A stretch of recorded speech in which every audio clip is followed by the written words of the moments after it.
Cada mañana, el sol se colaba por las cortinas de seda de nuestro dormitorio, tiñendo de oro las fotografías que adornaban nuestra mesita de noche, la de nuestra boda, una de nuestras últimas vacaciones en la Toscana, y otra más reciente, de una cena familiar con mis padres y Sofía.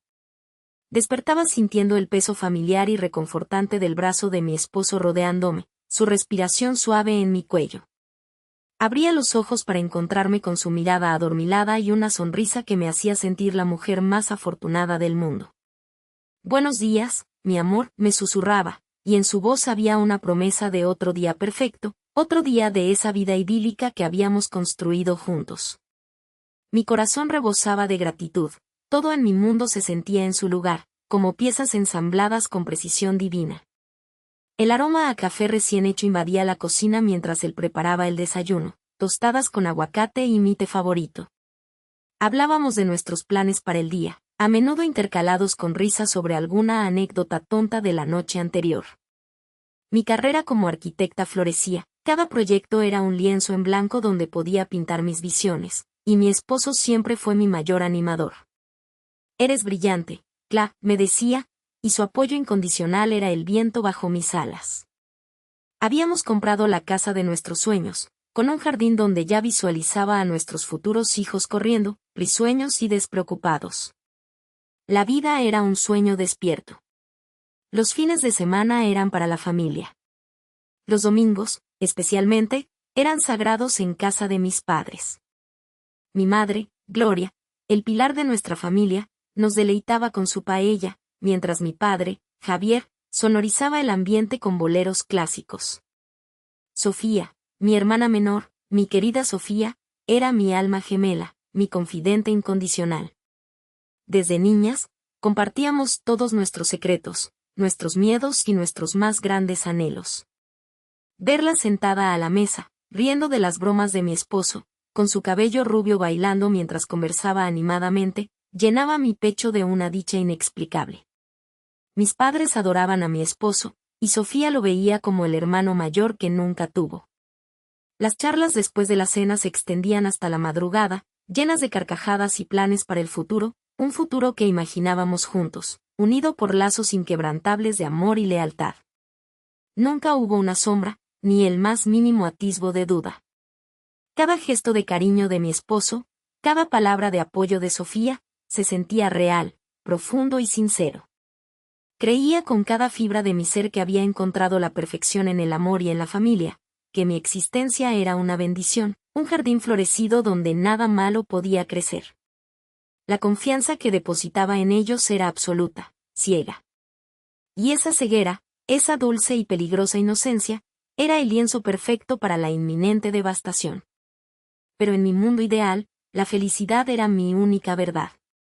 Mi vida con mi esposo era un sueño materializado, una sinfonía perfecta de confort, amor y ambición. Cada mañana despertaba junto a él, envuelta en la calidez de sus brazos, el suave murmullo de su respiración a mi oído. Él, mi esposo, era el hombre que toda mujer anhela, carismático, exitoso, con una visión clara de nuestro futuro que siempre incluía mi felicidad en el centro. Nuestra vida social era vibrante, llena de eventos benéficos, cenas elegantes y viajes espontáneos a rincones exóticos. En cada ocasión, él era el centro de atención, pero nunca me dejaba a un lado. Al contrario, me presentaba con orgullo, su mano siempre buscando la mía, su mirada, llena de una adoración que me hacía sentir la mujer más afortunada del universo. «¿Has visto a mi reina?», solía decir a nuestros amigos, rodeándome con un brazo y besando mi frente, sin importarle quién nos mirara. Ella es mi inspiración, mi todo. Y yo le creía, cada palabra, cada gesto. Hace solo unos meses, habíamos sellado este paraíso con la compra de nuestra mansión soñada, un majestuoso hogar a las afueras de la ciudad, con amplios jardines y una vista que se perdía en el horizonte. Era el nido perfecto para la familia que planeábamos formar. Las conversaciones sobre niños se habían vuelto más frecuentes, más tangibles. ¿Te imaginas a un pequeño corriendo por esos pasillos, mi amor?, me preguntaba él, mientras acariciaba mi vientre con una ternura que derretía mi corazón. Nuestra pequeña Claudia, o quizás un Javiercito. Serían los niños más afortunados del mundo, ¿verdad, mi reina? Mi corazón se hinchaba de alegría ante la idea. Visualizaba ya sus risas resonando en el hogar, la vida que construiríamos, paso a paso, ladrillo a ladrillo, sobre los cimientos de nuestro amor inquebrantable. La seguridad que él me brindaba era un ancla, la devoción que sentía por mí, un escudo. Vivíamos en una burbuja de dicha, tan completa y envolvente que cualquier sombra externa parecía incapaz de penetrar. Era el epítome de la felicidad, una estampa de postal, tan perfecta que el destino, celoso de tanta dicha, parecía aguardar pacientemente el momento de desvelar su cruel ironía. Mi universo giraba en torno a ese amor, a esa promesa de eternidad, sin sospechar que, bajo la superficie reluciente, las grietas ya existían, invisibles, silenciosas, esperando el momento justo para rasgar el tejido de mi idílico sueño. Mi burbuja de dicha, tan completa y envolvente, comenzó a mostrar finas, casi invisibles, grietas. No eran grandes fracturas, sino murmullos en el viento, sombras fugaces en la periferia de mi visión. La primera de ellas llegó de la mano de Sofía, mi hermana menor. Sofía, siempre la más callada, la más ensimismada, la que rara vez salía de su caparazón de modestia autoimpuesta, empezó a ser una presencia constante en nuestra nueva mansión. Al principio, lo atribuí al entusiasmo por nuestro nuevo hogar, a la alegría de compartir nuestra felicidad. Qué lindo es tenerte cerca, Sophie, le decía yo, genuinamente conmovida por su interés. Ella sonreía, una sonrisa apenas perceptible, y luego dirigía su mirada a Javier, quien, siempre caballeroso, le ofrecía un café, le preguntaba por su día. Dejaron de ser visitas esporádicas para convertirse en una rutina diaria. Sofía, que siempre había luchado por encontrar un propósito claro en su vida profesional, de repente se interesó por los proyectos de Javier. «Podría ayudarte con esos informes, Javier, soy bastante buena organizando datos», le dijo una tarde, mientras él revisaba unos papeles en el estudio. Él, sorprendido pero amable, aceptó su ofrecimiento. Pronto, los informes se convirtieron en sesiones de trabajo en el estudio mientras yo me encargaba de la casa o salía a hacer recados. «Es una gran ayuda, amor», me decía Javier, casi encogiéndose de hombros, «me quita mucho peso». Y yo asentía, aliviada de verlo menos estresado, o eso pensaba. Paralelamente, Javier comenzó con sus viajes de negocios. Al principio, eran viajes cortos y justificados. Luego, se hicieron más frecuentes, más largos, a veces con explicaciones vagas sobre nuevos clientes o ferias industriales fuera de la ciudad. «Es demandante, Clau», me decía con un tono de cansancio, pero su mirada ya no se encontraba con la mía con la misma intensidad de antes. Se volvió distante, absorto en sus pensamientos, su risa menos espontánea. La conexión que definía nuestra relación, ese hilo invisible de complicidad, parecía tensarse, quebradiza. Si antes solía pedirme mi opinión sobre cada detalle de su vida, ahora sus decisiones eran un hecho consumado que me comunicaba a su regreso. Su teléfono, siempre a la vista, ahora pasaba más tiempo boca abajo o en el bolsillo. Una punzada de inquietud, ligera al principio, comenzó a anidar en mi pecho. Un susurro de duda que mi mente intentaba silenciar con lógica. «Es el estrés del trabajo, Claudia. La mansión, los proyectos, la presión de nuestros planes de familia. Es normal que esté más cansado». Me aferraba a esa explicación con la tenacidad de quien se niega a abrir los ojos a una verdad incómoda. Desechaba los pequeños desaires, los cambios sutiles en su rutina, las miradas furtivas que a veces intercambiaban Javier y Sofía cuando creían que yo no los veía. «Sophie te admira, Javier», solía pensar, buscando justificaciones inocentes para cada anomalía. Pero la sombra, aunque tratara de ignorarla, crecía. Era como una nota desafinada en una melodía perfecta, un grano de arena en un engranaje impecable. Respiraba hondo, intentando disipar la neblina de la incertidumbre, recordándome la promesa de eternidad, el amor inquebrantable. «Todo está bien», me repetía, una y otra vez, mientras el nudo en mi estómago se apretaba un poco más con cada nueva sesión de trabajo a puerta cerrada o cada llamada perdida de Javier en mitad de la noche que atribuía a problemas de cobertura. La burbuja no había estallado, no todavía, pero la presión interna aumentaba, amenazando con hacerla añicos en cualquier momento. La llamada de Gloria, mi madre, había sido la excusa perfecta para mi viaje relámpago a casa de mis padres, pero la verdadera razón era un pretexto. Ella no estaba tan mal como para requerir mi presencia a tiempo completo. No, el verdadero motor de mi regreso anticipado un día y medio antes de lo previsto era nuestro aniversario. Quería sorprender a Javier. Imaginé su cara de asombro cuando abriera la puerta y me encontrara allí, con la cena preparada, o quizás dispuesta a arrastrarlo fuera para una noche en nuestro restaurante favorito. El brillo en sus ojos, la forma en que su sonrisa se ensanchaba solo para mí.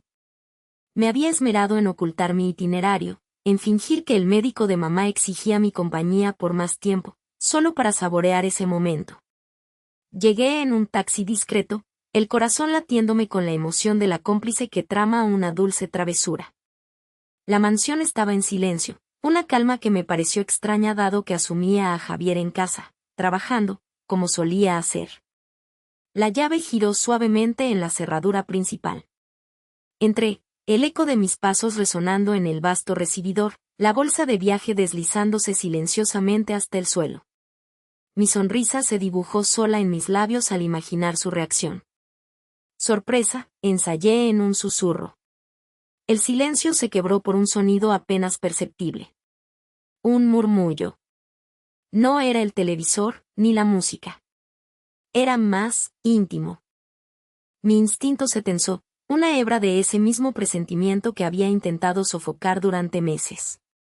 El sonido venía de arriba, de nuestra habitación. Mis pasos se volvieron cautelosos, mis pies descalzos sobre la alfombra silenciaban mi ascenso por la escalera. El murmullo se intensificó, mutando en risas ahogadas, luego susurros más claros, inconfundibles. Mi pulso se aceleró, no por el entusiasmo, sino por un miedo frío y creciente. Un nudo gélido se formó en la boca de mi estómago. Al llegar al rellano, vi la puerta de nuestro dormitorio, la que siempre cerrábamos al dejar la casa, entreabierta. Una delgada rendija, como una cicatriz oscura en la madera pulida. Los sonidos que escapaban de ella ya no eran un misterio para mis oídos, sino una verdad que mi mente se esforzaba por negar. Eran gemidos. Gemidos que yo conocía demasiado bien. Gemidos de Javier. Mi respiración se atascó en mi garganta. Mis manos temblaron al acercarme, cada fibra de mi ser gritando que no mirara, que diera media vuelta, que destruyera la evidencia antes de que mi mundo se hiciera pedazos. Pero mis pies no respondieron. Era como un sueño lúcido, una pesadilla de la que no podía despertar. El tiempo se congeló. Lentamente, como si una fuerza invisible me empujara, mi mano se extendió hacia la madera, empujando la puerta apenas un centímetro más. Y entonces las vi. Sus piernas entrelazadas. Sus cuerpos desnudos, moviéndose al unísono. La cabellera rubia inconfundible de Sofía sobre el pecho de mi esposo, mi Javier. La luz del sol que se filtraba por la ventana los bañaba en una cruel claridad, revelando cada detalle de la traición. Sus rostros, contorsionados en un placer robado, ajenos a mi presencia. Un grito mudo se desgarró en mi garganta. Mi corazón se detuvo, luego comenzó a latir con una fuerza brutal, como si quisiera escapar de mi pecho. El aire se volvió espeso, irrespirable. La vista se me nubló, no por lágrimas al principio, sino por la pura incredulidad. No podía ser. No ellos. Con mi hermana. Con Sofía. La sangre se me heló en las venas, mi piel se erizó con un frío glacial, aun cuando sentía un calor ardiente de rabia naciendo en lo más profundo de mi ser. El dulce aroma que los envolvía, una mezcla de sus perfumes y sudor, era el nauseabundo hedor de mi mundo ardiendo. La burbuja, después de meses de sutiles presiones, no se había roto, había estallado con la fuerza de 1000 tornados, arrastrando consigo cada promesa, cada sueño, cada vestigio de la vida que creí tener. Mi estómago se encogió, mi visión periférica se oscureció y el suelo pareció tambalearse bajo mis pies. El suelo se estabilizó bajo mis pies, pero todo lo demás giró y se desfiguró. Mis ojos se fijaron en la escena, desafiando la incredulidad. No era un sueño, no era una ilusión. Allí estaban, Javier y Sofía. Mi esposo, el hombre que juró amarme, y mi hermana, la sangre de mi sangre, la que compartía mis recuerdos de infancia, mis secretos, mi vida. Javier fue el primero en notar mi presencia. Sus ojos, antes cerrados en la vorágine de su placer perverso, se abrieron de golpe. El brillo de la lascivia se esfumó, reemplazado por un terror gélido, una vergüenza instantánea que lo hizo encogerse. Su cuerpo, desnudo y expuesto, pareció achicarse bajo mi mirada. La sorpresa lo inmovilizó, dejándolo varado en la cama, con una expresión de horror puro bañando su rostro. Un sonido gutural escapó de su garganta, algo entre un jadeo y un lamento ahogado, pero ninguna palabra se formó. Sofía, alertada por el cambio en la respiración de Javier y el silencio repentino, levantó la cabeza de su pecho. Sus ojos, ya abiertos, se encontraron con los míos. Por un instante, solo un instante eterno, nuestros mundos colisionaron. La complicidad, la diversión, la hermandad que una vez nos unió, se hizo añicos en sus profundidades. Su rostro se contorsionó en una mezcla de pánico y culpa. Su labio inferior tembló, sus mejillas se encendieron en un carmesí humillante. Como un animal atrapado, Sofía gimió suavemente, un sonido inaudible que solo yo capté, y tiró desesperadamente de la sábana, tratando de cubrirse, de borrar la evidencia de su traición, de desaparecer de mi vista. Se encogió, haciendo un esfuerzo vano por volverse invisible bajo esa delgada tela que no ocultaba nada de lo que yo acababa de ver. Y en ese instante, mi mundo no se rompió en pedazos, se desintegró en polvo. Las paredes de mi hogar, los muebles, los retratos en la pared que mostraban nuestra familia feliz, todo pareció disolverse en una niebla irreal. El aire se volvió un vacío frío y cortante que se metía en mis pulmones. La rabia que había empezado a surgir se congeló, dejando un hueco helado en mi pecho. No había lágrimas. No había gritos. Solo un silencio absoluto, más ensordecedor que cualquier explosión. El tiempo se detuvo. Podría haber gritado, podría haber lanzado objetos, podría haberles exigido una explicación. Pero ninguna de esas reacciones parecía suficiente para la magnitud de lo que acababa de presenciar. No valía la pena el aire en mis pulmones. Una parte de mí, la parte que amaba y confiaba, murió en esa habitación. Lo sentí, el último latido de algo puro, abandonando mi cuerpo, dejándome vacía. Mis pies, que antes temblaban, ahora se sentían de plomo, pero firmes. Mis ojos no se apartaron de ellos.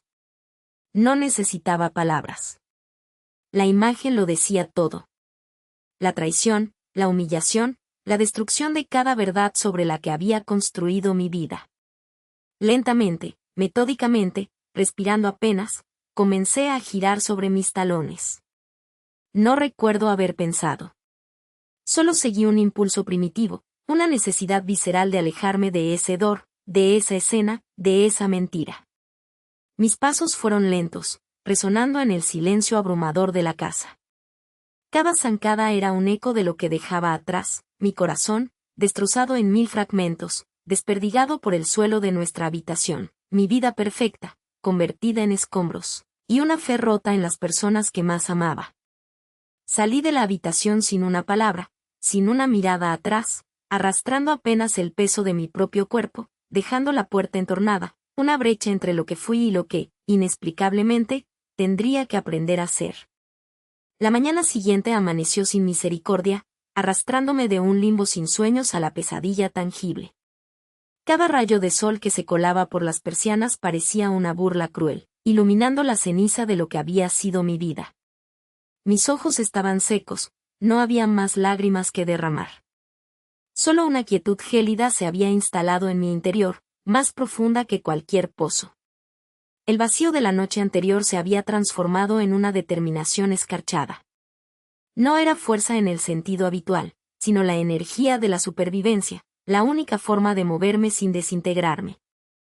Me levanté al alba, vestí la ropa más austera que encontré, como si me preparara para un funeral. El silencio de la casa era un eco de mi propio corazón destrozado. Bajé a la sala de estar, donde la luz tenue aún parecía ocultar los horrores de la noche. Me senté, esperando. No envié ningún mensaje, no hice ningún ruido. Sabía que despertarían, y sabría exactamente cuándo. No tardaron. Primero fue Javier, arrastrando los pies fuera de nuestra habitación, la palabra sabía a veneno. Luego, Sofía, emergiendo de la habitación de invitados, intentando parecer ajena, vestida con esa displicencia que siempre tuvo por la vida ajena. Se encontraron en el pasillo, susurrando algo, una torpe coreografía de culpa y nerviosismo. Finalmente, ambos se detuvieron en la entrada de la sala. Sus rostros eran una mezcla cobarde de confusión, aprensión, en el caso de Javier, una patética pretensión de inocencia. Sofía ni siquiera me miraba a los ojos.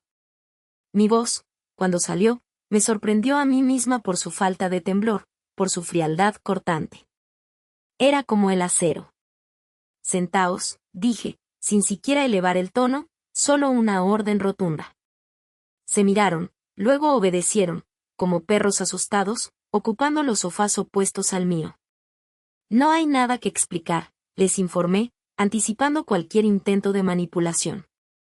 Lo vi todo. Cada detalle. Cada mentira. Javier intentó interponerse, su voz un murmullo patético. Claudia, por favor, ¿podemos hablar de esto? Es un malentendido. Lo interrumpí sin esfuerzo. Mi mirada era un muro impenetrable. No hay malentendidos. Solo una verdad asquerosa. Y las consecuencias. Javier, quiero el divorcio. La palabra cayó como una losa de tumba sobre el silencio. El rostro de Javier palideció. Aún no se lo creía. No puedes hacer esto, balbuceó. Piensa en. No hables de pensar. Un jadeo sordo escapó de mi garganta, la única fisura en mi armadura. Piensa en lo que yo he pensado. Cada noche. Cada mentira. Cada vez que os miraba a los dos y veía lealtad. ¿Lealtad? Es repugnante. Mi voz subió a un crescendo de ira contenida, pero sin gritos histéricos, solo una furia helada. No hay retorno. No hay perdón. Esto se acabó. Mi cuerpo se inclinó ligeramente hacia adelante, mis ojos fijos primero en Javier, luego desviándose con una repugnancia visceral hacia Sofía, que se encogía en el sofá. Y no solo el divorcio. Ambos os iréis de esta casa. Hoy. Ahora mismo. Javier finalmente encontró algo de fuego en su mirada, o quizás era desesperación. No puedes echarme de mi propia casa. Yo también tengo derechos aquí. Una sonrisa amarga y helada torció mis labios. Esta, dije lentamente, enfatizando cada palabra, es mi casa, Javier. Heredada de mi familia. Tu nombre no está en ningún papel. Ni un solo centímetro cuadrado de esta propiedad te pertenece. Y por si fuera poco, tengo pruebas, muchas, de que has estado desviando fondos de nuestras cuentas conjuntas a una cuenta que, oh sorpresa, has abierto a nombre de Sofía. El color abandonó por completo el rostro de Javier. Sofía soltó un pequeño gemido. Eran unos aficionados. Así que, sí. Puedo. Y lo haré. Cada uno de vosotros tiene una hora. Recogéis vuestras pertenencias más esenciales, solo la ropa, Javier, y tus documentos personales, y os vais. Si veo algo que no sea estrictamente personal sin mi permiso explícito, llamaré a la policía. Considerad esto una advertencia. Y que quede claro, si intentáis contactarme de nuevo, a mí o a mis padres, os las veréis conmigo de una forma que ni siquiera podéis imaginar. Vuestra traición ha engendrado algo en mí que no conocía. No os gustaría conocerlo. Me levanté. Mis piernas aún flaqueaban por dentro, pero por fuera, era una estatua de granito. La puerta se cierra detrás de vosotros. Para siempre. Los dejé allí, aturdidos, susurrando con terror. La confrontación, aunque devastadora, Había volcado mis entrañas. El nudo en mi pecho ahora era un pozo sin fondo. Había hablado, había actuado, pero cada palabra, cada acción, se sentía como un desgarro en mi propia alma. La erupción había tenido lugar, pero la lava no era purificadora, solo me quemaba por dentro, dejándome más vacía que antes. Me encerré en el dormitorio que ahora, por fin, era realmente mío, y el silencio volvió a ahogarme. Me sentía en el fondo de un abismo, con el aire pesado y el eco de mis propias palabras resonando como sentencias. Lo había hecho, pero ¿a qué costo? El dolor era una capa de hielo sobre mi piel. Estaba sola. Completamente sola. Y destrozada. Los días siguientes fueron un borrón. Me arrastraba por la casa, cada rincón lleno de ecos de una vida que ya no existía. El silencio era mi torturador. Creía que no podía haber nada peor que la traición, que el vacío en mi pecho era el fondo del abismo. Me equivoqué. El infierno tenía otro nivel, uno excavado con malicia calculadora, uno frío y desalmado. Las primeras señales fueron sutiles, una factura de servicios que no debía llegar, el aviso de un débito que no reconocía. Al principio, lo atribuí al caos de la separación, a la negligencia de Javier durante años. Pero luego, los avisos se multiplicaron. Los extractos bancarios que llegaban por correo, fríos y sin emociones, eran un laberinto de transferencias extrañas, de deudas que no eran mías. Mi cuenta conjunta, la que habíamos construido con años de trabajo y sacrificio, la que representaba nuestra seguridad, estaba casi vacía. No, peor. Estaba en números rojos, con cargos por descubierto. Un abismo digital se abría bajo mis pies. La llamada del banco fue la estocada final. La voz de la gestora, profesional pero teñida de preocupación, solo confirmaba mis peores pesadillas. Señora Claudia, hay irregularidades graves. Numerosos movimientos de fondos a cuentas externas, y préstamos a su nombre que no parecen haber sido autorizados por usted. Además, la hipoteca de la casa ha sido reestructurada, y los pagos están atrasados, pero la cantidad transferida no corresponde al pago. Sentí que el aire se me escapaba de los pulmones. Javier había usado sus profundos conocimientos financieros, la confianza ciega que le había depositado, para no dejarme nada. Había vaciado mi vida material del mismo modo en que había vaciado mi corazón. Y entonces llegó él. No para rogar, no para disculparse. Entró como si aún fuera su hogar, con esa sonrisa condescendiente de siempre. Se sentó en la sala de estar que un día fue nuestra. Tenía una pila de documentos legales en las manos. Claudia, tenemos que formalizar esto. Sabes, lo que hiciste fue imprudente. ¿Una escena tan pública? La gente de nuestro círculo son muy tradicionales. Si tuvieran que enterarse de ciertas, pequeñas infidelidades, que has cometido, solo para sentirte superior o para que crees un drama innecesario, digamos que tu reputación no sería la misma. Ni la de tus padres, que ya bastante tienen con la decepción de una hija así. Mis manos temblaban. Él no se refería a mis infidelidades, por supuesto. Hablaba de la humillación pública de mi familia si el escándalo de su adulterio se hiciera público de la forma en que él lo retorcería. Me ató de pies y manos. El asco subió por mi garganta. Firma esto, y nos olvidamos del asunto. Tu parte de la casa, nuestros ahorros, todo el patrimonio, no es para ti. Sería demasiado arriesgado para tu imagen. Una fachada que mantener. ¿O prefieres que se caiga todo a pedazos para todos? Mis ojos se nublaron de una furia estéril.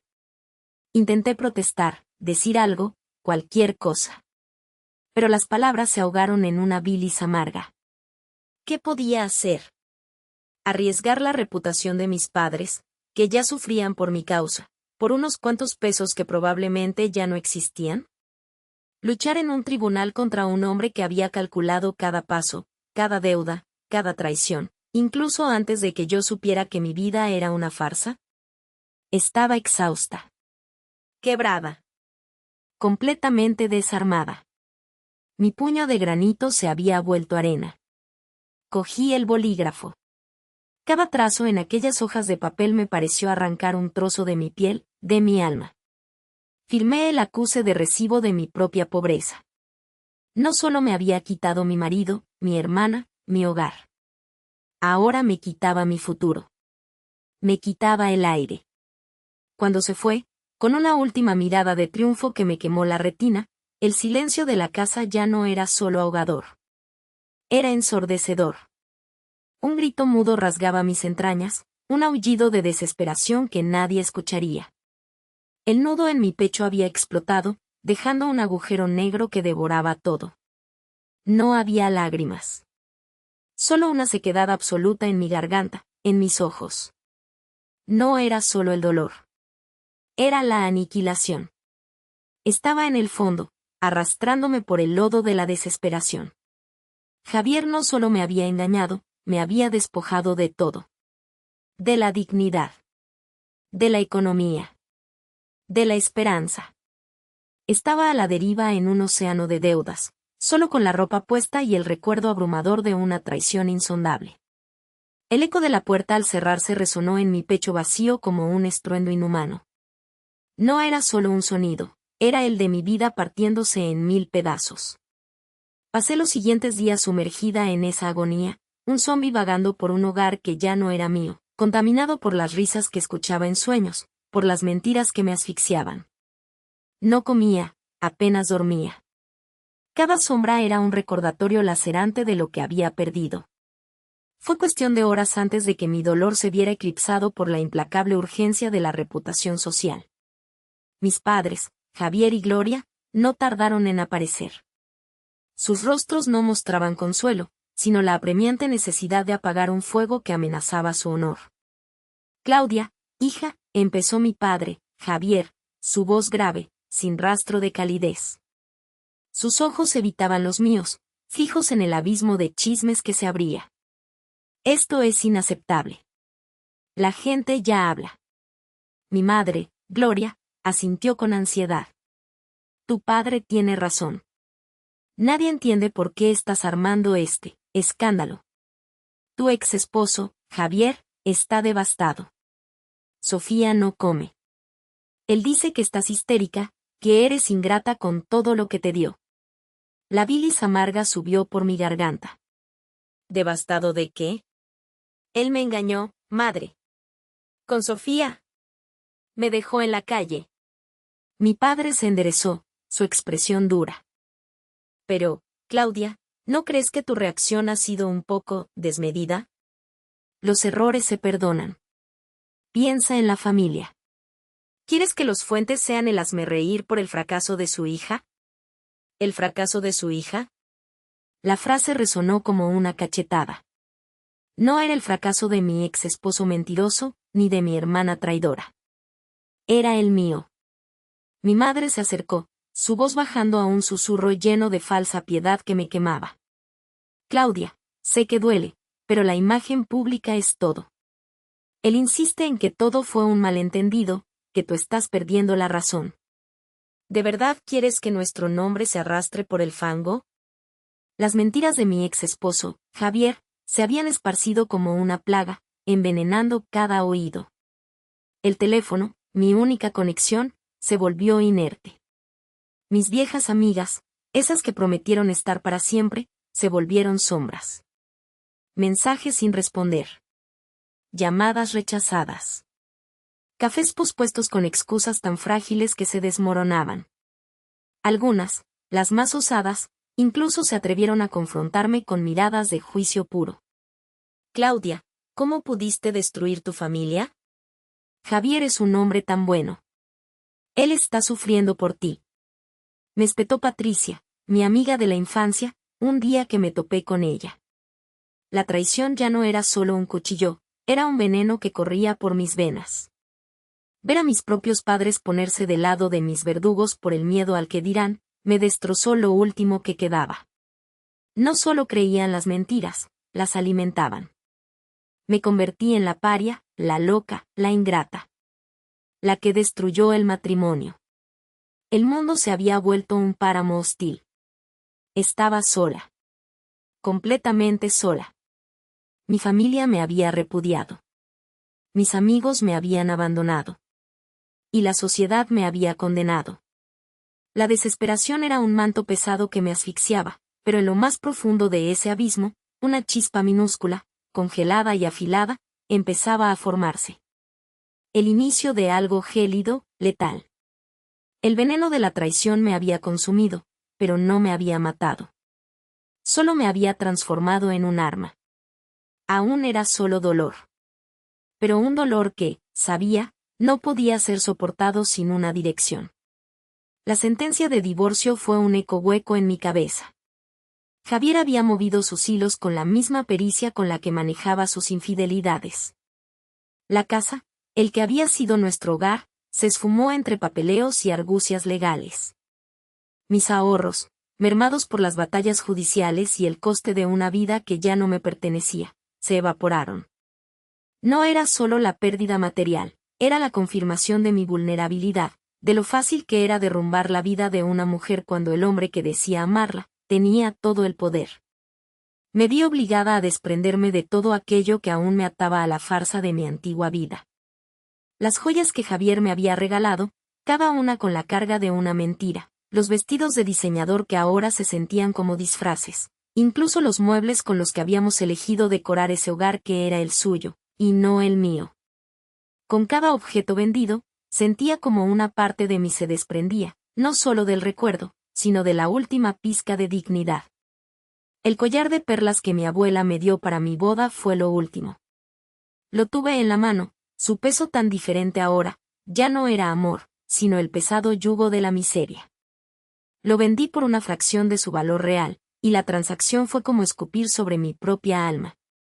El dinero apenas alcanzó para un pequeño y ruidoso apartamento en un barrio que no conocía, lejos de todo lo que una vez fui. Los edificios viejos se apretujaban, las fachadas desconchadas hablaban de historias de vida tan duras como la mía. El rastro de mi vida social se había borrado por completo. Nadie de mis amigas me buscaba, claro. Ya no encajaba en sus círculos de cristal. No había cócteles, ni cenas, ni viajes. Solo el silencio opresivo de mis 4 paredes raquíticas y el gemido constante del tráfico exterior. La depresión me consumió. Los días se fundían en una negrura indefinida. Apenas comía. Dormía para escapar, pero las pesadillas me perseguían, imágenes de Javier y Sofía riendo, burlándose de mi ingenuidad. La energía vital se extinguió. Me arrastraba por la existencia, observando las horas pasar sin propósito. El espejo me devolvía una imagen ajena, ojeras profundas, cabello desaliñado, una piel cetrina. Era un cascarón vacío. «Vas a morir aquí», Claudia, susurraba la voz en mi mente, la voz de la desesperación. «Morirás sola, sin que nadie te recuerde». Pero justo cuando creía que el abismo me tragaría por completo, cuando el suicidio ya era un pensamiento tentador que acariciaba en mis peores noches, algo se encendió. No era una llama tibia de esperanza, no. Era el hielo. El veneno. El dolor se había destilado, purificado en una ira concentrada y helada.